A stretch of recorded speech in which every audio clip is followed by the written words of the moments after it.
Welcome to Give a Heck. I am your host, Dwight Heck, and for much of my life, lived my life in quiet desperation, wondering how I was going to pay the bills, take vacations, save for retirement, and one day wondering if I would get off the hamster wheel of life and have purpose. A life that most of society lives, which takes us to work, then home, then repeat, and pays us hopefully enough just to survive. The harsh truth that most live with more month than money and have no idea how to live life on purpose, not by accident. This ensures the mass majority are living not just financially broke, however emotionally and mentally as well due to financial pressures. In each episode, I will introduce you to thoughts, ideas, and guests that can help you to learn how you too can live life on purpose, not by accident. Good day and welcome to Give a Heck. On today's show, I welcome Bradley Roth. Bradley lives in Scottsdale, Arizona with his fiance. He spent college in the first 5 years after college training group fitness classes and individuals. Bradley is the founder of Breakthrough Digital, which creates interactive chat marketing experiences for Shopify brands. He is a fellow RTA Syndicate member, which helps people achieve excellence in their life. Bradley is the host of the Not Most People podcast, which is for those allergic to mediocrity, group thinking, and following the status quo. He is currently an aspiring health and relationship coach for entrepreneurs. Bradley is certainly not the norm of society, as he fears nothing more than living an average life, don't we all? Some of his hobbies include travel, personal development, playing basketball, camping, and hiking. I'd like to welcome you to the show, Bradley. Thanks so much for agreeing to come on and share with us some of your life journey. Thanks so much for having me. Happy to be here. Fantastic. I'm looking forward to this. For the listeners, I've gotten to know Bradley over the last couple of weeks, and I know this is going to be a fantastic conversation. So, Bradley, I like starting out with talking to people about their origin story. Some podcasters or people in any form of interview start out and say, what's your backstory? Well, for me, most people talk about from the moment they became an adult or they hit their first success, and we don't know all the steps leading up to that. So, and the reason that become passionate for me is because of my passion for Marvel and Star Wars movies, and they always start in the middle. And as a kid, it drove me crazy. As an adult, it still does. And I promised myself that I would always care and want to know about people from the childhood up. So tell me your origin story and what key things from your childhood to adulthood that led you to where you're at currently. Yeah, that's a great question. And I actually, whenever someone asks me about that, I always I always rewind way back to the childhood, because I know I didn't realize until probably the last couple or few years, but almost everything that happened growing up shaped me in some way where I am now. So I'm always kind of looking and digging and trying to figure out those correlations. So I guess if I'll rewind back, I'll try and keep it quick, but doesn't have to be quick. Yeah. I'd rather it be detailed. It doesn't have Okay, it doesn't have to be quick. It can be 20 minutes. I don't care. As long as you share whatever's on your mind. Awesome. So I'll go back then probably a couple of generations even before me. So my parents come from huge families like yours. I know you're from a big family, or your parents are. So yeah. My dad is one of 9 kids. My mom is one of 17. So both massive Midwest Catholic families, right? And so they didn't have anything growing up. And so for them, success was going to school, getting a degree, getting a career. And, if you had a comfortable middle-class life, that's a win compared to where they came from. Right. So growing up, my mom homeschooled me and my sisters, and through 7th grade for me. And that was because, she didn't really want me exposed to the public school system and, what have you. And so I was homeschooled with my sister. So I'm at home learning. I'm still involved in sports. I'm doing scouts. So I have a bunch of friends who go to school, and they all hang out together, and I'm here at home kind of separate. And so I always had this desire to go to school and like, be one of the quote unquote normal kids. Right. And so I was always kind of like pushing against this like invisible ceiling, this invisible wall. And so from a young age, that caused me to want freedom to kind of like, be out on my own and make my decisions and stuff like that. And at the same time, from a young age, I've always been a very logical person and a curious person. So whenever there was a rule or like, no, you're not going to school, you're doing this, I'd say, why? Why is that the way that it is? Why is that the rule? And if the answer was ever, because I say so, or because that's the way it is, that was never a good answer for me, regardless of who said it. So I was never the one to like talk back to authority figures or anything like that. But I always, in my head, I was kind of rebelling, but I was kind of quiet about it. And so this kind of like built up over time. 8th grade, I go to school, a private school for a year, and, have a blast. I had like kind of a funny story in terms of like social skills. Like, all my friends have been talking about, oh yeah, but like there's all these like cute girls at school. When you come, you get to meet them and, get a girlfriend, all that kind of stuff. And so I go to school and no real like, social skills with the ladies, let's say. And so like in the first few weeks, I think I asked out like 6 girls and they pretty much all said no, but so that was like kind of a learning experience there.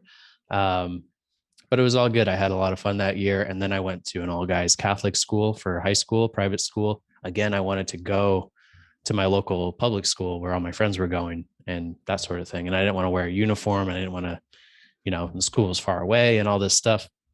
And so I get there and it's a lot of it is like the opposite of what I want in the terms of freedom. Like they had all these rules and they called detention there JUG, which stands for justice under God, Wow. So, it might sound kind of extreme, right? But, and they had certain rules, like they had like a very strict, like no cell phone rule. So even like after school in the parking lot, like if you were on your phone and they caught you, it was like 5 hours of detention of JUG, which is crazy, right? Like, so that was, so I was like, why is that so stupid? Why like what's this with this like authoritarian? Like there's no reason for that. And so like I naturally developed that view of like questioning everything. Why is this the way that it is? Like that doesn't make sense. Why can't we do it better this way? And so, but it wasn't really conscious that I was thinking that way at that point, just kind of a subconscious thing. And then I get to school. I graduate from high school. I did sports that kind of kept me sane, right? Like track and field, and went to college and I went to UConn, which is, big public university. And so I'm going from like this very kind of like controlled environment to, hey, here's, complete free reign. So I went to school. I found this new freedom. I was, having a great time making friends. The possibilities were endless. I probably went a little too crazy at times, with that newfound freedom. And kind of had to learn how to govern myself that way. Right. But I get through college. I didn't know what I wanted to do growing up and even into college. I just knew that I didn't want to work like a 9-to-5 cubicle suit and tie job. That's all I really knew. And I was a one-dimensional person, I think, growing up in terms of my interests and my skills. I was an athlete. I did sports, like that was me. And so I was like, well, I'm looking through the list of majors. And I'm like, I don't even know what any of these things are. They don't interest me. My dad's like, oh, you should do business. My mom's like, oh, you should do engineering, because I was good at Legos growing up, So she's like, why don't you go do engineering? I'm like, I don't want to do that. And then my dad's like, go do business. Like business is great. But like I'd never learned anything about business growing up. I didn't even know what that meant. And like I didn't know a single business owner growing up. So I'm like, oh, well, they have a kinesiology program, like strength conditioning, like workout, like becoming a trainer. Like I like working out. I like lifting. I'll do that. And so I knew I was going to like apply to that at the end of my sophomore year. And so for the first 2 years, you're taking prerequisites and like some of them are required to apply to your major. And like, so for mine, which I'm going to be training people in the gym, one of the prerequisite classes is like accounting. And I'm like, why do I need to know accounting to become a trainer? Like, I'm like, they're just like throwing these classes in there to like force you to be there for 4 years and make tuition money, you know? So just again, another one of those things where I'm like, this doesn't really make sense. And so I graduate, I harass the local CrossFit gym owner back home to give me a job. And so he's like, okay, you can intern, but he's like, you know your stuff. You are enthusiastic. I like that you have a degree, but I don't know if you can teach a class. And it might not sound like it now, you know, me talking on this podcast, but growing up, my biggest fear in the world was like talking in front of people. So, because I never did it when I was homeschooled. So I got to 8th grade and like I had to present in front of the class, and I like was so nervous for like weeks leading up to it. And when I'd get up there and I would like clam up and my voice would get all shaky and quiet, and it was pretty rough. And that continued on through high school, continued on to college. I even took a public speaking class in college. Actually, I think that was one of that was the required one for becoming a trainer. And so I had to take it. So I took it. I think they gave me like a C just because they felt bad, you know, like I was trying, but I definitely wasn't good. But got through that. And then I got obsessed with CrossFit. I'm like, I want to be a CrossFit coach more than anything in the world.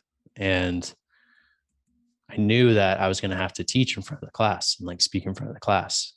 And so I harassed this gym owner. He's like, I'll give you a shot. And he starts kind of training me. I start shadowing and like kind of helping out with classes and whatnot. But like he puts me in front of the room and same thing, super scared, super quiet.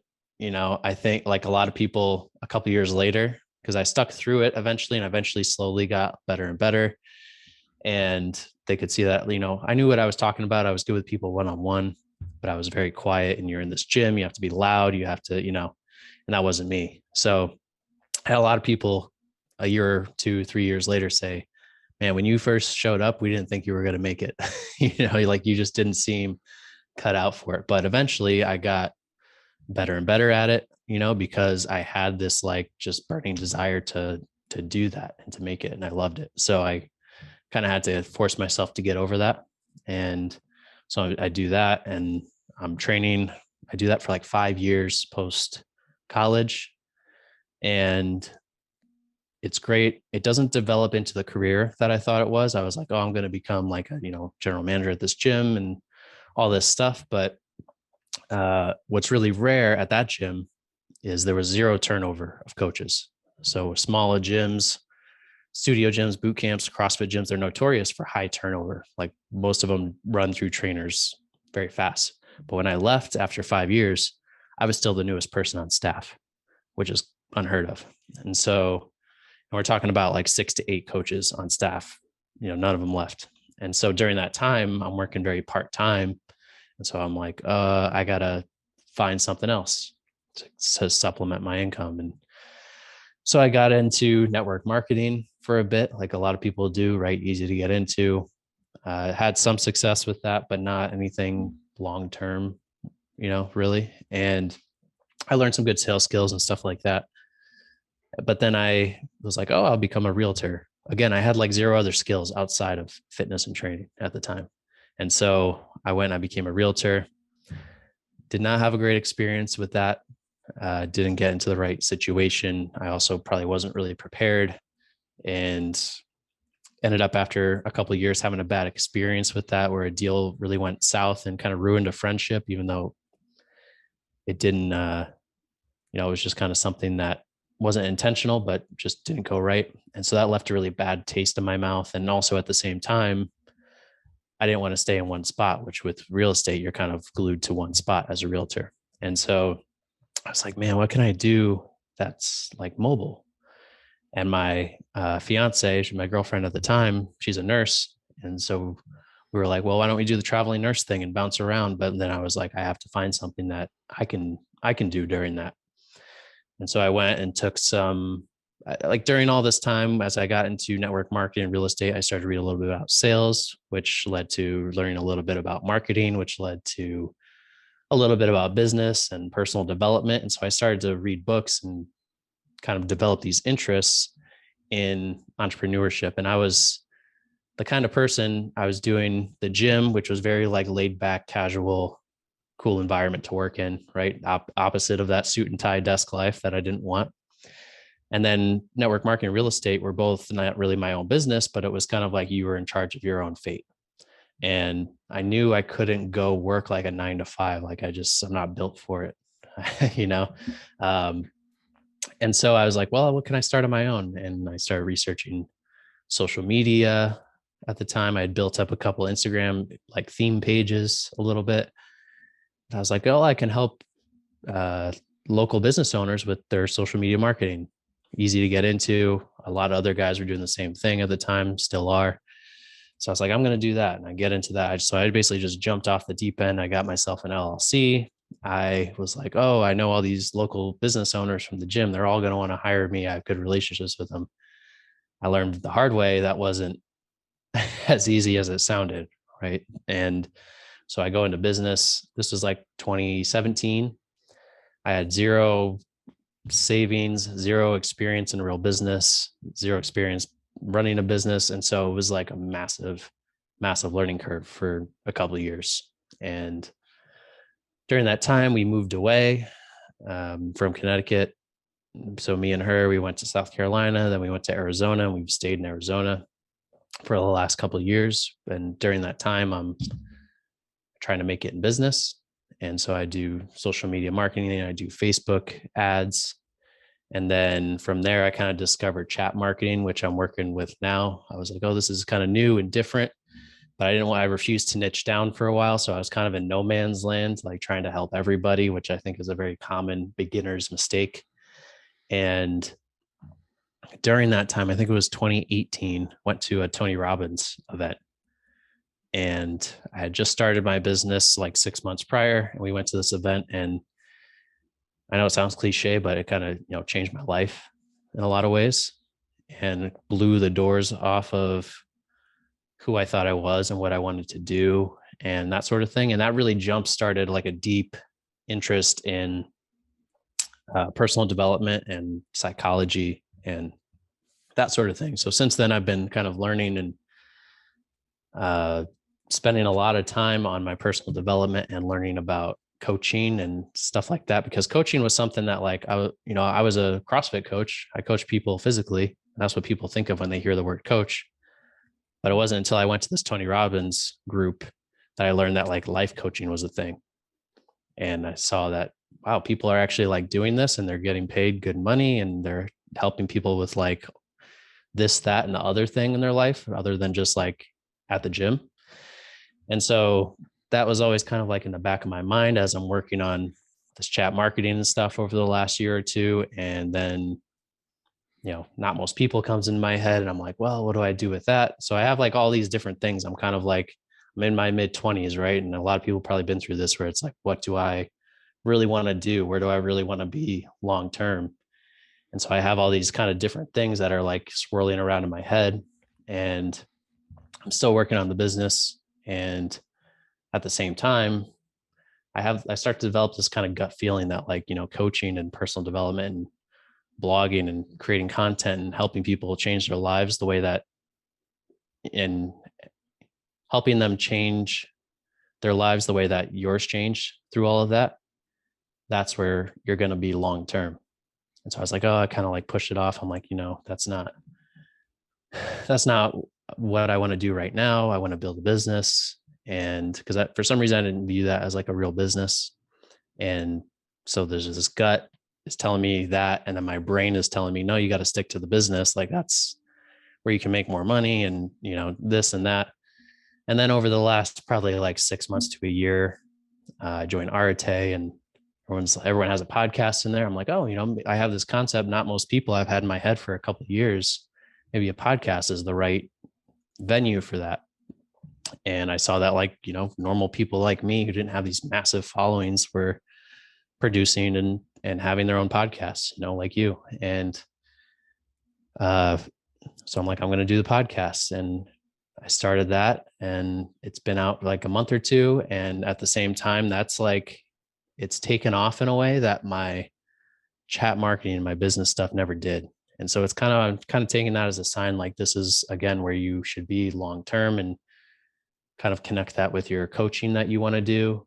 And so I know I've been all over the place with this origin story, but that's kind of led me to where I'm at now, where I'm trying to kind of figure out that balance of like, I enjoy the podcast. It gives me energy and it's working well. And then I have my business that I'm still putting some time into. And then I also want to start to dip into that coaching scene where I know I will kind of want to be long-term. And so that's currently where I am. And led me to meeting Dwight and being on this podcast right now. So I love your origin story. Thank you. I appreciate the details of it because so many people don't realize. I can read through my notes, and I've got a page and a half of notes right now.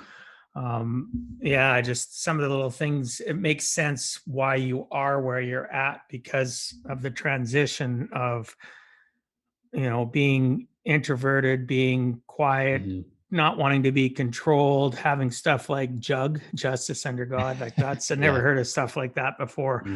Going for always wanting to be in the public school as opposed to private so that you could, so many parents that put their kids in private school, and some of you listening might be those parents. There's a pro and a con to it because I have clients myself that have kids in private school, and those that have come out of private school, those that have been in public school, there's pros and cons to it. But the resounding theme there is that you didn't want to be controlled. Yeah. You wanted to question. You didn't like the fact of, people basically telling you, "Oh, that's because I say so," or "That is what it is." I was the same similar way, and it is what it is. We want to know, and we want to be defined as our own person and grow. And sometimes our parents inadvertently stifle us, right? Yeah. The people Their around intention us. is there. Yeah. The intention is great, but it does, I have 3 little sisters and they all went through private high school, but they loved it. They thrived, but it just wasn't the fit as well for me personally. Well, your personality didn't gel with you, and I respect that, right? Yeah. And it's quite obvious, just going through it. I like how you put it. You went from controlled environment to college and had newfound freedom, and you had to learn how to rein it in because it's like, woohoo. Well, I was the same way. I didn't go to private school, but I was very controlled because of my health issues and things that I was going through that my listeners are quite aware of. And my mom over-sheltered me and overprotected me. And then I hit a certain age in like grade 11, grade 12, where all of a sudden I was doing things that the good little Catholic boy wouldn't do. All right. I won't get into details of it.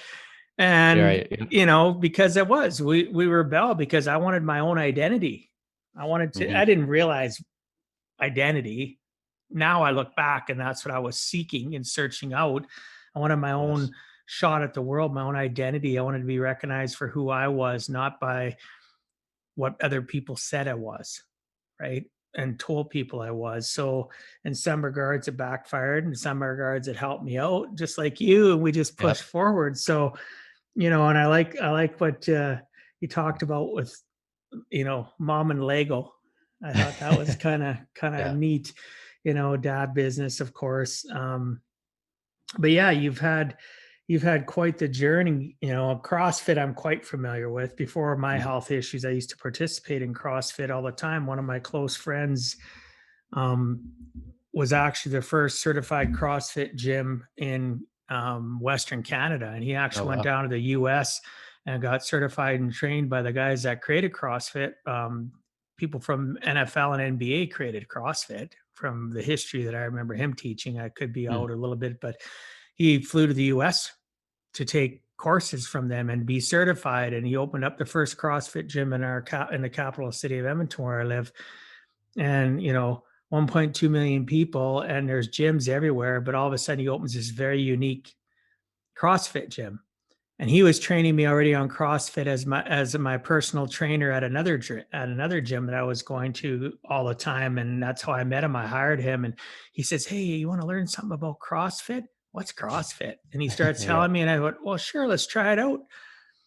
He says, okay. He says, we got to go to the back room to do it. The boss is here. Don't want me doing it. And we had become friends already. Right. So I said, oh, okay, brother, I'm not going to be the shit disturber. Let's go for it. I said, I won't tell nobody.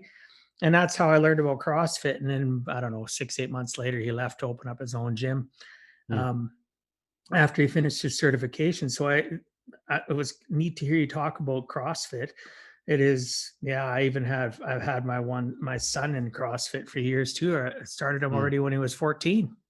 Oh, nice. Right. They worked with him obviously at a level of a 14-year-old, and it did a lot for his self-esteem and stuff. So I appreciate the fact that you tie back and talk about fitness quite a bit. Didn't know that you had tried to be a realtor. That's a dog eat dog world. Oh man. Yeah. I learned that the hard way. And you got any stories to share about that? Like, I know you can't tell me about the real personal one, but yeah, why didn't it gel for you? Well, I was this woman in our town who was younger. And right when I was like starting to kind of like look around into real estate, like getting involved in it, she was really coming onto the scene. She had sold like 70 houses that year, and in like as like a 25-year-old. And they said the gym that I went to in like Brantford, Connecticut is kind of, it's mostly a, there's the young families and stuff, but a lot of it is kind of an older community. And so like everyone at this brokerage was at least 40s, 50s, and then her, and then I'm talking, and they're like, whoa, like, she needs help with all of her listings that she's working on. And so like you can shadow her and work with her and that sort of thing. So I'm like, oh, that sounds like awesome. I get my foot in the door and be off and running right away. And that was not quite what happened. It was kind of like I got in, I paid my realtor fees, and I spent like 1 or 2 days with her, and then she kind of disappeared. And so it was kind of like, here, figure it out. And it was rough because I was like, I don't know what I was doing. And then that was, without that guidance, that's kind of how I also ended up making that mistake of that deal that went south later on, just kind of, again, being green and not having any real guidance. So it's just kind of like, you didn't have proper mentorship. Right. Not at all. So, and I was early 20s. I had never had like my only main job other than like, I worked at Subway in college, and I worked at a beach club during the summer, no like real like formal job where I had learned to kind of like manage my time, how to do outreach and sales, how to, basically like be professional in that way that kind of comes with being a realtor and all that kind of stuff. So yeah, it was just kind of like a see what happens, survive type thing. And I was still working at the gym during all of this. And it just wasn't for me. But then also I got the travel bug during that time. Me and my fiance, we went on a couple of trips, and we were like, I don't think we really want to stay in Connecticut long term. And so that kind of like disenfranchised me with the idea too. So then, but I was actually starting to gain some momentum after a couple of years and starting to close some more sales regularly. And then that incident happened, and it just left such a bad taste in my mouth. And like, I felt terrible about the whole thing. And I'm thankful for it now, because if that didn't happen, who knows how much longer I would have hung on and tried to make it in real estate as a realtor. But that kind of was like the sign to me that like, I need to move on to something else. And so I've learned to kind of take those moments that we look at in our past and we're like, why'd that happen? That was, so bad, and kind of be able to find the good in that situation. Right. Just like with growing up, like what I said, I was taught, or I was a little bit restricted. And so that caused me to desire freedom as my top value. And now that desire for freedom has led me to all these other things. It led me to become the person who questions and creates original ideas. And without that, I may not be here or have developed the way that I did, or had to grow to get over some of those things, right? Like, I don't think I was a quiet kid, but not in my head. Like, I never pictured myself that way because I was so active mentally. I just had been conditioned not to speak my mind or be loud or outgoing. And so I kind of like pushed it all down. And then when I went to that Tony Robbins event, it kind of all came out and was like, hey, there's this person that's been like hiding in there, and now it's time to come out. And that's why that was such a big deal for me, that event. And I think another indicator, this is kind of funny, but I think a lot of people, when they drink, to a certain point, they become a little bit more of who they really are, right? Like when you're buzzed, some people stay the same. Yeah, some people get louder. Like, so for me, I was notorious when I was younger, and well, still kind of am. If I have a few drinks, I go from kind of like, this quiet, even keel. I wouldn't say quiet anymore, but this even keel kind of like level-headed guy to I'm super like energetic, outgoing. I'm like the life of the party. I'm like nonstop talking. And so that's like, people are like, who is that? Like, who are, like, you're like an entirely different person, like, completely way more like wild than we know you as. And so I was like, I think maybe that's a little bit of who I really am in here. And I've just been taught myself to kind of keep that hidden away. Everything was sequestered in your brain just from you saying that, and us and looking at my notes. Yeah, your whole life you were taught to compartmentalize everything into a certain area of your brain, and this is who you need to be. And it's amazing, even you talking about the realtor stuff, and you were finally starting to catch some traction, but really it's just a stepping stone. The whole thing was a stepping stone. Nobody really mentored you, right? Nobody really taught you to communicate properly. So you were throwing spaghetti at the wall, starting to see some of it stick. Not before, though, you ended up inadvertently doing something that harmed somebody else and harmed you as well, obviously. And, stepping stone. But like you said though earlier, had you stuck to being a realtor, you would have been stuck to one area. Yeah. Or you could possibly license in a couple states, but regardless, it's a very restrictive, and it's not a bad career for the listeners that are listening. I have a lot of friends that are realtors in my local country in the US, and everybody's got their different stick. Everybody's got their different thing that they're supposed to be doing. And you throughout this were navigating the waters of life, trying to figure out your identity and figuring out what you wanted to do. And hearing you talk about the Tony Robbins event in 2018, and just how it, you talked about the fact maybe being cliche, saying, it just changed my life, but they do. I've been to Tony Robbins stuff. I've been to private Tony Robbins stuff that was actually where there was like just a few hundred of us, and it's he changes your mindset. But as an addition for the listeners, you can actually grow outside of the people that have mentored you or that you've appreciated, and your mindset can go a different way. And even the people I've had in my life that I've worshiped or appreciated or put on a pedestal like Tony are people that I don't necessarily follow anymore. I follow other people. Why? Because eventually I believe you learn so much from one person, and then your mind gets stagnant to what they're saying because it's a regurgitation, right? There's only so much new information. It's just presented differently. So then sometimes you got to go to somebody else to hear it presented a different way. So it finally clicks between our 6 inches. And you've been steadily doing that throughout your life.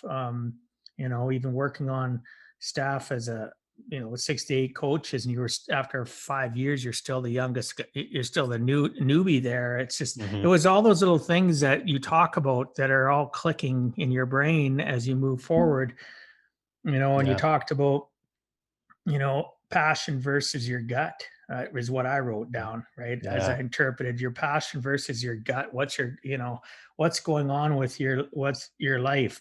Is your gut telling you one thing, your passion, are they aligned? Are they not aligned? Yeah. And a lot of times we're not. We let society or our family, friends, significant others direct our course.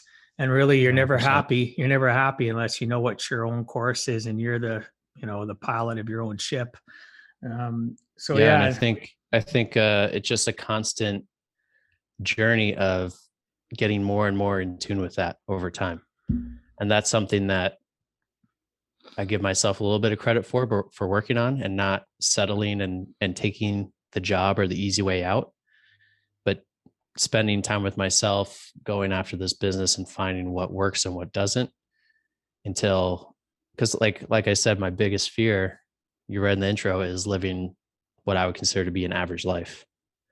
If it's just going to be like, you're living the status quo and you're kind of content, but if your life is not exciting, I'm like, where's the drive to get to that? I'm like, I'm there already. My life is where I would say it's at least average, and I could just sit here, And but that's like coast. the least, yeah, but that's like the least exciting thing ever to me. I'm like, unless I'm able to travel the world and make an impact and do all these exciting things that, like, because the world now with social media and the internet, like, we now grow up seeing all these amazing things people are doing on the other side of the world, or like the opportunities that are out there in places that you can see. Whereas, like, I think maybe in more like your generation, my parents' generation, you didn't grow up with as much of that, like being so connected to the whole rest of the world. Well, And you didn't have so to hear everybody's opinions constantly. that's true. That's true. Yeah. Your mind was probably a little bit less cluttered in that way too. But so it's a blessing and a curse, right? To see these Well, yeah. possibilities now, I want to pursue all of them. I want to take advantage of all of them. And so to not do that just doesn't work for me. I'm kind of a generalist in that way. I've always struggled with, like, some people, they find that one thing that they love, or that they're really good at. A lot of times they find that thing that they're really good at, they can get paid a lot for it, and they get really, really good at it, even if it's not what they love, but they become an expert, and that's what they're known for. And that's who they are. And like, for me, I have trouble settling on one thing. I'm like, I find so many different things interesting, and I want to do so many different things, pursue so many different things. So my progress might not be as fast in any one direction. And so I've kind of come to realize that. I say, you know what, maybe I'm going to move a little bit slower in this area, but I'm also moving in 3 other areas kind of at the same time. Like right now with the podcasting, with future coaching, with my business, I got kind of this 3-pronged attack where I'm moving, and it's kind of maybe slowing my progress down in one of those areas, compared to if I just picked one and spent 100% of my time there. But that's something I'm kind of okay with. But that's me. And I know most people probably aren't that generalized. Most people kind of like to find that one or two things and really get good at it and go far fast. And that's great. We need those people. But I've just come to realize that's not really me. And I appreciate that, because you look at my life.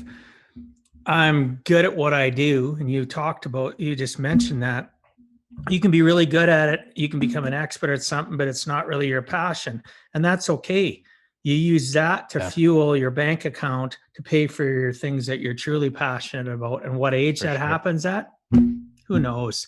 I'm passionate about my finance business, but it's not the end all be all for me. So I had to change how I took my passion to the next level. Right. Mm-hmm. And that's what I've done over the last year with my branding, with podcasting, the book, everything. That could have happened in my 30s, but in my 30s, I was a single dad raising 5 kids. Wasn't realistic. So everybody's different. That was your calling at the time. Everybody's different in their life journey. So, I really appreciate our conversation. I have a few things that I want to dive into. One of them is, and this has to do with your fitness stuff. I know you spent college and the first 5 years after college training group fitness classes and individuals. Can you share with the listeners and I a story of an individual that vividly sticks out that you helped train, and how that result transformed their life?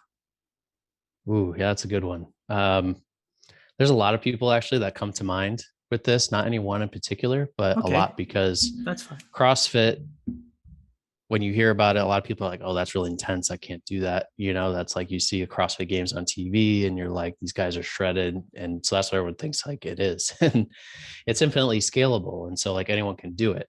But we'd have our gym that we were at, we had what was called like an on-ramp program. where anyone who was new, who hadn't done CrossFit before, wasn't familiar with a lot of the Olympic lifts and basic gymnastics, kind of low level gymnastics movements and stuff. They came through and we do 3 or 4 sessions with them one-on-one, and then sent them into class. Like, they're prepared now.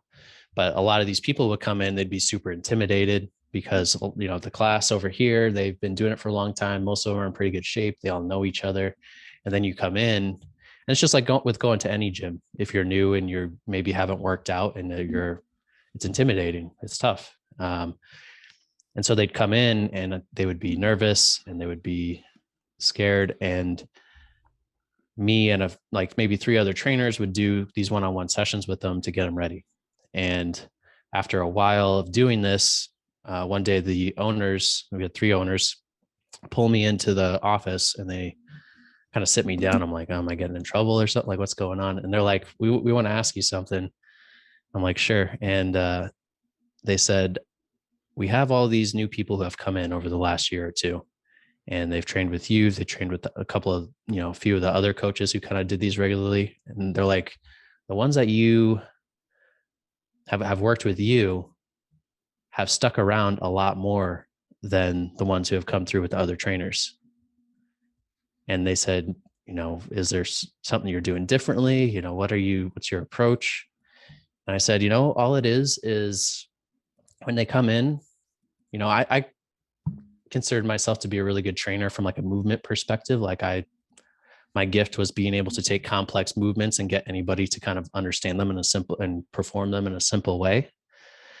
So that was good. But like I said, when someone comes in and they're new like that, they are not going to know the difference between a very, very average trainer and a world-class trainer in terms of the workout and the movements and stuff like that, right? They're new. They're just there. They want to move. They want to feel comfortable. And so what I do is I spend every session, especially the first one, just really getting to know them, asking them a lot of questions, asking them a little bit about themselves until they say something that, I can kind of latch onto and have in common and build that rapport. And so that by the end of the second, third session with me, they feel super comfortable and they feel comfortable with me. And then that translates to the classes when they go out there, because they feel like, oh, I have someone here that I feel comfortable around, And so that's the difference. It wasn't, everyone thinks that it's all about, oh, how good are you at teaching them how to squat? Or, are you giving them the right sets and reps? And it's like, no, I mean, at a certain level that matters a lot, obviously, but for the people who are brand new and you want them to just stay and stick on and make progress, it's about making it a place where they feel comfortable and they feel connected and they feel like, okay, I can come here and they're going to take care of me. And so that was really cool, seeing a lot of those people who came in and they were scared at first and getting them to a place where they could then go into the class and thrive and make a lot of long-term progress. So that was, you became a relationship builder. You talked about the rapport, but bottom line, I tell people that and coach them all the time, whether they're at a job and they want to advance in their career, or they have a business and they want to advance and have better, and they wonder why their employees are slacking off or not showing up on time, or whatever the case may be. It's a relationship / comfort level. Are they comfortable? Do they feel comfortable with you? So that's an awesome story. Yeah. Like it's just like from, awesome. Thank you. It's like from How to Win Friends and Influence People, right? It just says, take a genuine interest in people. And I was interested in these people and I wanted to learn about them. And, I think that they can feel that and they can sense that. So, but wouldn't you say that's the biggest weakness? Like, yes, there's an age gap between you and I, but even in your life experience up to now, that's the big problem with most people. Yeah. They don't know how to be genuine. They don't know how to build rapport. They don't know how to connect and have a long-term lasting relationship. And we've been conditioned not to wonder why. And we jump on that hamster wheel and we're stuck on it. And then, like your fear, you're living an average life. And again, for those listening, I'm not here to criticize or judge you. Bradley probably isn't either. You want to live an average life of coming home from your job, sitting in front of the television every night. And I'm not against people watching TV, movies. I do both as an Mm-hmm. entertainment factor, only after I've leveled up in what I need to get done though. Mm. Okay. So it's okay to have that. And if that's what you want, is go to work, go home, get paid, and be on a hamster wheel to the day you retire, kudos to you. But the people that Bradley and I work with and want to continue to work with, including ourselves, we're working on ourselves. We always want to be leveling up and learning how to be better relationship builders, right? Better people that, Yeah. as I talk about, being wordsmiths, learning how to Mm. communicate at a higher level. And that's the way we want to be. You don't have to be that way, but hopefully you've gleaned enough information so far from our conversation that maybe you can, even have that spark between your ears that there can be different in your life, and that you reach out to Bradley or myself and just have a conversation. Conversations don't hurt. Trust me, we don't bite hard. Yeah. Yeah. Right. I So think, yeah, exactly. I think that that ability to communicate and connect is so powerful, regardless of where you're at or like what profession you're in. Because I think, like for my example, other trainers, and you could apply this to any area where someone has specialized knowledge. The tendency is to like, oh, I'm gonna talk at them, to them, and show them how much I know and how smart I am and my expertise. And really, at the end of the day, they don't care. They care how it applies to them. And a lot of times, if you just talk and you're not asking questions, you're talking about something that they may not even care about. And so being able to take, you want to show your expertise, but you don't want to position yourself as like, here, I'm the expert and you're the newbie. And that's what so many people do. And that doesn't build rapport being at different levels. If you can show, hey, I'm just like you, here's how this applies to you, then they feel like, okay, we're peers, and then we can connect. And I think that's just a really important lesson that gets lost, is we want to look like the smart person. We want to look like, oh, follow me, I know all this stuff about this. And it's cool, you'll get a chance to share that. But unless you have connected with that person on an even level, it's going to go in one ear and out the other. Well, you have to be relatable, and that's the biggest Right. weakness people have. They Exactly. realize that part of communication is not resonating at a higher energy level, as you mentioned. Be a little bit higher than their energy level, but be relatable. And for the listeners, number one way to relate to somebody is to share stories. I've been where you're at. So Bradley's training somebody new. I've been where you're at. I understand. This can be confusing. This can be a little bit, you might have a little bit of apprehension. Let's work through it. What's been your experiences up to now with your physical therapy, or, oh, that's amazing. Well, this is what happened to me. And that's where I've leveled up. And now I'm here, right? What's our story at a calm level, at not too high of an energy level, is a relatability connector, right? It helps people, as you mentioned, feel comfortable. And one of the things I constantly teach people, and that was the theme of what you were just saying, is people don't care how much you know. They want to know how much you care. And once they know you care, then they want to know what you know. So, Exactly. and that's exactly what you were saying. It's very simple. People, I taught my kids that. I coach on that for the last 20 some years, and I practice it because though you and I may be coaching others, we're not perfect. We are constantly needing to up our game and change our coaching.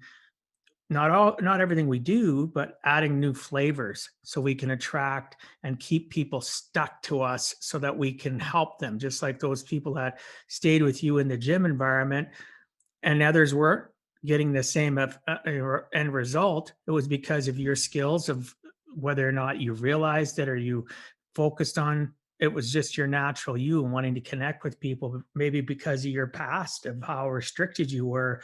You wanted to others not to feel the same way. There's so many different connectors in your history that are brought you where you are today. 100%. Yeah. I think being homeschooled and wanting to connect with my friends, and now now that I'm around people, I like people. I like to connect with people. So it's interesting. Yeah. It's kind of that recurring theme of turning your past restrictions into wins. Yeah, and that's awesome. Strengths. Yeah. So we're going to pivot away from the fitness Listeners, we're going to go and dive into something else here with Bradley. All So right. you're the founder of Breakthrough Digital, which creates interactive chat marketing experiences for Shopify brands. To benefit the listeners, what exactly is Shopify and how does one utilize it for their business? And what value does adding chat marketing to a company do for their client experience? Yeah, so I'll start with Shopify. Shopify, many people have heard of.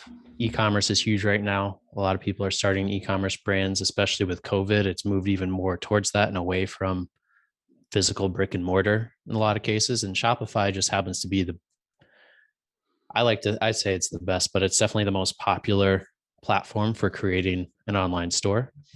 And chat marketing, I always struggle to explain it in like layman's terms because it's something that's so new still. Even a lot of marketers are like, what is that? And it's basically using Facebook Messenger, which almost everybody uses these days and communicates with each other. It's using that as a business to communicate back and forth with customers and do it in like a partially automated, partially live chat way. And so when people go to message a business, you could reach out through email to them to get support, but a lot of times you want an answer now and you're like, I don't feel like waiting for an email. Or you could call them, but maybe it's after hours and it's closed. Or you're or you're like, say, under 30. And these days, if you're under 30, you do not pick up the phone to call unless it's like your family, right? As I'm sure you've had experience with that. Everything is text based. And so it allows people to reach your business at any time and find what they're looking for the most part through a text-based medium. So there's like that kind of the first thing that pops into people's heads when they hear it or they hear about like chatbots is the customer support side. That's kind of like the easy one to explain. And so like when you do that, you're collecting their lead information usually, and you're making them happy, but you're also kind of leading them where you want to go in that sales process. And the other advantage to it is like people don't just have to message your Facebook page. They can contact you, like you can integrate it with your Shopify store in a bunch of different ways. If you want to release a lead magnet, or you want someone to opt into your email list, or you want to do a giveaway, or a survey, there's all of these interactive things that you could do with it. And so people are getting like not just a one-way facing message like they do on most websites. Like most websites are static, most videos they're talking directly to the person, but there's no back and forth in most cases. And so what this does is it makes it a back and forth thing. So it engages the customer on a different level, because we all, as humans, we were just talking about, we want to connect. And even if you're not like talking to a live person every time, it still feels like, hey, we're both part of this conversation. We're both part of this exchange. And so it's building those touch points and that communication with your customer much faster, because you can have back and forth, back and forth, back and forth. And then you've had like in 2 minutes, you've had 20 back and forth messages. Whereas email, it's like you send a message. Okay. The next day you get a message back. Okay. Now one more. It's very slow. Right. And same thing with, on the phone, if you can even get people on the phone these days. Yeah. So yeah. So it's that, and then it's building your list, your email list, which is important for anyone who's a marketer. They know that, but also building your SMS, your text list, and you can actually build a messenger list. So a list within Facebook Messenger that you can then broadcast to and leverage. And so it's building these new channels of outreach other than email to kind of diversify your ability to reach your audience. And it's something that not a lot of people are taking advantage of yet. You're starting to see it a little bit, and you're starting to see more and more people use text and build up text lists because that's how powerful it is. But I try and use all of them together in what I call, an omni-channel approach. So this platform that I use, it's kind of Messenger is like the hub, but it's also leveraging email and SMS all at the same time. And it's collecting contact information across those different platforms based on what the customer is looking for. So it helps with reaching your customers if there's a sale, right? Or something like that, or doing like a giveaway within Messenger. You can make it kind of have them enter, in an interactive way, kind of like walking people through like taking like a form and putting it into a conversation, so great for like qualifying people, and you can use it for all kinds of businesses. I'm just using Shopify as an example here, but like high ticket businesses, lawyers, attorneys, dentists, doctors, all that stuff where you kind of have to like ask them the same questions every time, or you have a receptionist who does that. Like you can kind of do that in a way that like people don't have to call again. It kind of just lowers that intimidation factor sometimes for some people.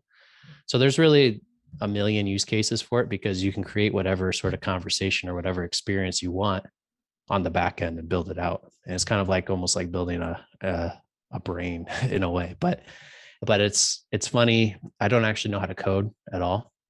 And a lot of people think it's like a very techie thing, but it's really more of like a understanding sales and copy and psychology, and then turning that into like an actual repeatable experience that you can give to your customers. So it's one of those things too, that doesn't lend itself great to audio. It's one of those things that's very visual, and you kind of got to see it to really fully get it. So I don't want to go on too much about it. And well, you did a great job of explaining it. Thank obviously you. What you were talking about, I'm familiar with not all aspects of it, but it made sense. It made sense to me enough so that the listeners that are listening to you reach out, get a hold of Bradley, find out more, right? The worst that can happen is it's just not for you, right? Yeah. But you'll never know either if way you don't you'll learn something. Yeah. You'll never know if you don't open up your mouth and remove all doubt, right? So exactly. So you answered part of this next thing I want to talk to you about. You're the host of the Not Most People podcast, and we talked a little bit about it. You got into it because of Arte. How did you come up with a unique name? Yeah, the name, I can't remember the exact moment it came to me, but it was a couple of years back. I had just been, like we talked about, my mindset was kind of, I tend to question the status quo or what is just kind of told to me. So I was always been kind of anti-groupthink, like think for yourself. And then I'm also going more and more towards like, what are the successful people doing? The people who are where I want to be. And as I'm reading all these books and taking courses and listening to podcasts, I found this recurring theme of everyone who was what I would consider to be successful was doing things different, or in a lot of cases opposite of most people. And so like I realized most people aren't really that happy. Most people aren't really very healthy. Most people aren't really wealthy. So why would I like kind of want to be most people, or why would I follow what most people are doing? And so this idea of not most people was not going to do that. And I started to notice that, and you might notice this now if you listen for it, but Andy or Tony Robbins or whoever your people that you look to about success, they all use those two words, most people, all the time, like dozens of times, almost every podcast that I listen to. And every time when they say most people, it's followed by most people, are here where they don't want to be. Most people are doing this wrong. Most people, it's like, it's never followed by something good. And so I never wanted to really be in that, like most people, because that most people was never something cool. It was always most people this, most people that. And it's just, the rest of the sentence is never something that you really want to be. And so I was like, oh, it's kind of simple. It gets the point across. And at first I didn't know how I wanted to kind of use it. It was just this very vague idea. And at first I was like, well, I'll do Instagram. I'll build up Instagram pages, like I said. But I found that was because that's what I knew. I knew Instagram a little bit. But as I'm doing that and I'm building it, it's growing a little bit. But I realized that Instagram is very surface level for the most part. Like people want to scroll. They want like kind of that quick, easy dopamine hit a lot of times. And I wanted to go deeper with concepts. And I'm kind of a deep thinker. So I realized Instagram's not really the place to be long term. And so I hated being on video or on audio. Like anytime I heard my voice played back to me in a recording, I shuddered. I was like, oh, I sound so monotone, and there's no way I'm doing that. And so that was how I thought for years. I was like afraid to step out, even though I had this urge to like put myself out there with video and stuff like that. I was like, I can't stand how I sound, and I'm not going to do it. And that kept me from doing that for a long time. So I was like, oh, I'll blog. I can write. I like to write. I don't have to speak to anyone. And that's still part of the plan. But then I joined Arte, and like I said before, I saw all these people had podcasts, and I got invited onto one to talk about marketing. And it was my first one. I was nervous. It was only like 20, 25 minutes. It went okay, but not great. I got off. I was like, yeah, I don't know about this podcasting thing. And then another guy in Arte had me on, and he asked more about kind of like what we've talked about, kind of my story and mindset and stuff like that. And all of a sudden I'm like, oh wow, an hour's gone by, and I had hit flow state, and it felt good. And I got off, and that was back in this past November. And then right after that episode, I said, okay, that's it. I'm starting my own. And then, like at that moment, that's when it was like, okay, this is happening. And I didn't know anything about podcasting, but it was another one of those things there's no excuse these days, I don't think, for most things not to be able to find the answers on the internet somewhere. Go to Google or go to YouTube. The number one and two Exactly. largest search engines on the planet. Right. Yeah. Owned by the same YouTube's company. owned by Google. Yeah, exactly. Yeah, they're the two largest in the planet, though. Nobody Yeah. even comes close to them. So Right. that's awesome. I really appreciate that. Yeah. So anyone out there who's you didn't like the sound of your voice, like that's a lot of people. Yeah, that's a lot of people. And it's something I still don't love it, but it gets a little bit easier each time you hear it.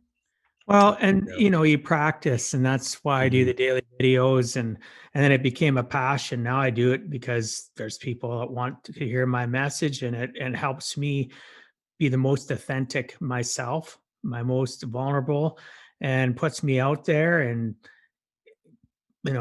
continues to create my tribe, just like the podcast. But doing the videos taught me vocal variety. I was coached by people, do this, do that, things that I normally would do, but it was a lot different when you're captive in a camera or somebody's just recording your audio wise. And I hear you. My first couple podcasts, I kind of, I wonder, but It is what it is. Congrats for doing what you've done. Thank you. That's amazing. So any last final thoughts in the podcasting? I know it's funny, after I launched it and I started telling people about it, it's like all these people came out of the woodwork and they're like, oh, that's so cool. Like, I want to start a podcast at some point, but I don't know. Like, I don't know what it'd be about. I don't know where to get started. Like a half dozen people in like the first week, like had this conversation with me. And I'm like, that's exactly like where I was, not that long ago. And I think it's just a matter of like what you're doing. Like it's probably not super comfortable for you to post a video every day. Like now it's probably getting there, but like in the beginning, I'm sure it was very uncomfortable to do that. Right. And so every time you put yourself out there a little bit, and every time you take that little uncomfortable action, it becomes a little bit easier. You feel good after, you build confidence. And so for me, like that, I remember episode 1 of Not Most People is explaining the concept. And so I knew it was going to be a solo episode. And I put off recording that thing for like a week or two. I was like, I'm not ready. It's not. And I finally did it. And it was like the weight just came off. Oh, big time weight. And And then after that, it got easier and easier. So it's like what you're doing. Take those, find ways to make those kind of like little micro discomfort commitments, and it'll get a little bit better and a little bit better. Well, the listeners or the people that know me, I don't know the exact date I'm on. I'm day 410. I've been doing videos. Amazing. I haven't missed a live video. And you're right. There's days I don't want to talk, and I force myself because you know what? There's somebody out there that same day that's hurting worse than I'm hurting. that Yes. is having a bigger character building moment than I'm having, and maybe they're waiting for my video. And I've had to start Yeah. telling myself that once you create that tribe and you have people that are listening, and then, I know people that have come up to me, 300 videos later and start talking to me about one of my videos that they've never liked it, they've never commented. You don't know who you're Yeah. affecting. No. I had somebody comment yesterday on the video. I had no clue that they were ever even listening to them or following them. And they put a comment, I think it was yesterday, the day before. And it just makes you realize that your mindset has to be with podcasting or doing daily vlog videos. You're looking for one person at a time. Yeah. You never know who you're going to affect, who you're going to level up and help make their day. Yeah. Right. I think that's so important. What you just mentioned is that you have to really do it successfully. Like a lot of people want to start a podcast or they want to start a YouTube or they want to get big on Instagram because they want the fame, they want the spotlight, like they're doing it for themselves. And I don't want to say like for selfish reasons because there's nothing wrong with that, but it's probably not going to drive you the way that it is if you're like, I'm doing this to build an impact and to help people. And that's something that I struggled with in all these kind of past ventures I worked on. I was like, it was about like, oh, how many sales can I make and this and that. And this podcast I just started with, I'm not trying to monetize anytime real soon. I'm not trying to make any sales of anything from it. I'm just putting it out there. It's a passion project. I'm just trying to impact people. And I think that shows through. And now I feel a responsibility to deliver every episode and provide value to those people who need it and who Exactly. rely on it. So I think Yeah, you need to start with the right intention, the right reason is huge. absolutely. Bottom line though, podcasting, most people quit because they do it for the wrong reasons. Right. People that start doing social media, try to be that influencer, quit because they are looking for the numbers. Yeah, you Mm-hmm. listen to somebody like an Andy or anybody that they'd sooner have, or a Tony will talk about. You'd sooner have 100,000 followers and 10,000 that are engaged every day than to have, there's influencers that have 1 million followers and 10 posts. Right. You know what I mean? So Yeah. I'd rather, that's why I learned I only look at my metrics every few weeks Mm. or in regards to anything, even my Yeah. vlog that I post every day. Because at the end of the day, whether it's 1, 15, 20, it don't matter. One should be all I should be thinking about because it Yes. keeps me humble. Right. Yep. And I think about Yep. those people that have influenced me and I was their one. I want to be Yep. that for others, right? So that's what keeps me driven, and glad to hear that's Love the it. same for you. Mm-hmm. So, Bradley, if you had to give our listeners one last closing message, what would you tell them in regards to giving a heck and never giving up? I think it's a great question. It's about not settling. And I think for a lot of people, especially people are, in their 20s, people my age, it's really easy to hear what society is telling you to do, hear what your friends and your family are telling you to do. Like, oh yeah, you should do this career. Like it's safe and, you can make money. Um, and they're like, well, I don't really know what my calling is or what I want to do. And so I'm just cool. Yeah, I'll do that. That makes people happy. But the key is to just keep looking. Like a lot of people think that their purpose or what they're meant to do is going to just like fall out of the sky one day and hit them on the head. And that, that might happen on some level in some cases, but for the most part, you have to look.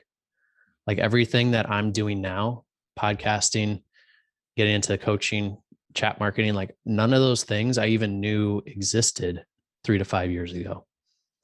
But I discovered them because I was constantly curious. I was constantly exposing myself to new ideas, to new people, and telling myself that like when what I'm doing now, it's okay, but it's not the thing. And I think so many people want to find that thing. And I think I'm getting close to it now, but I've been looking really, really hard for years now.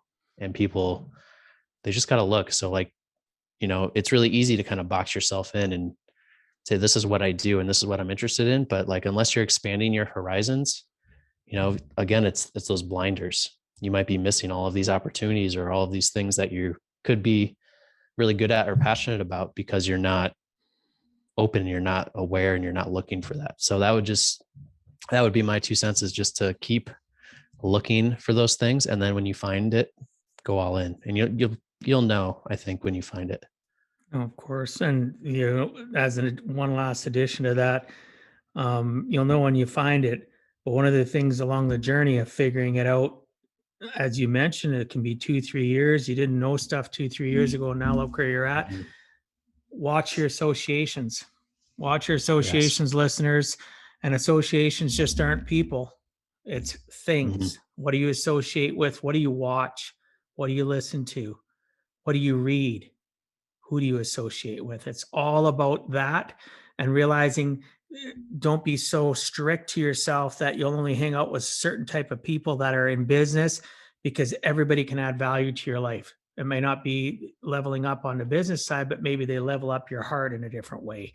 Or maybe that movie you like watching isn't a message, but it's just entertainment, or the book or the podcast or whatever. Don't beat yourself up. Just keep on leveling up every single day and never stop climbing, because there's too many people, the average and mediocre of life, that camp and get stuck on that hamster wheel. And Bradley and I do not want that for you, right? But you have to choose. You have to reach out. You have to want to change. And, there's people like Bradley and I that are more than willing to help you out. So reach out. Yeah. That's an important point. It's one of those things that a lot of people hear and they're like, it's like beating a dead horse. They're like, oh yeah, associations, that sounds cool. It sounds too simplistic almost, but ask anyone, me, Dwight, anyone we know who, is on kind of a similar path, and associations are probably the most important thing when it comes to shaping the direction of your life. Yeah. And you don't have to have people on the journey for the rest of your life. I've done video logs on it. I've done blog posting in the past about it. You could have somebody, and think about a bike. You're biking beside that person, and all of a sudden you look to your right a little bit, and they're a little bit behind you. Eventually you have to turn your whole body to see them, because they're way behind you, because you kept on pedaling and wanting to level up, and they decided to jump on the hamster wheel of life. And that's okay. People don't necessarily need to be with you the rest of your life. Sometimes they're only there for a short period of time to help you realize what you don't want or what you do want. Right. Yes. And just keep on keeping on, and, hang on to the associations of people that believe in you and are willing to tell you the truth, not what you want to hear, what you need to hear. Right. 100%. Big difference. So thanks so much for being on Give a Heck, Bradley. I'd like to, let our listeners know how to reach out to you. Could you please let us know what's the best way it is to reach you? Yeah. Thank you so much for having me. This was a lot of fun. I would say the 2 main ways would be the podcast. So it's Not Most People on all the major platforms. And then Instagram. It's just at Bradley_Roth on Instagram. Those are probably the easiest ways. Okay. I'll make sure though that it's in the show notes, that they can find at giveaheck.com in the podcast portal. When you'll be able to find, you'll see Bradley's handsome face, and below that will be the modified show notes and the links to reach out to him. If you want a connection, any of the listeners listening, feel free to reach out to me, and I don't have a problem connecting, because I know some people, it's, it could be that first baby step they've ever taken, and they're afraid. Just getting to know Bradley is very approachable, but if you need that introduction and you feel comfortable with me, let's do it. Let's make it happen. Let's connect each other. So thanks so much for being on Give a Heck, Bradley. I appreciate your time and sharing some of your experiences so that others too can learn it is never too late to give a heck.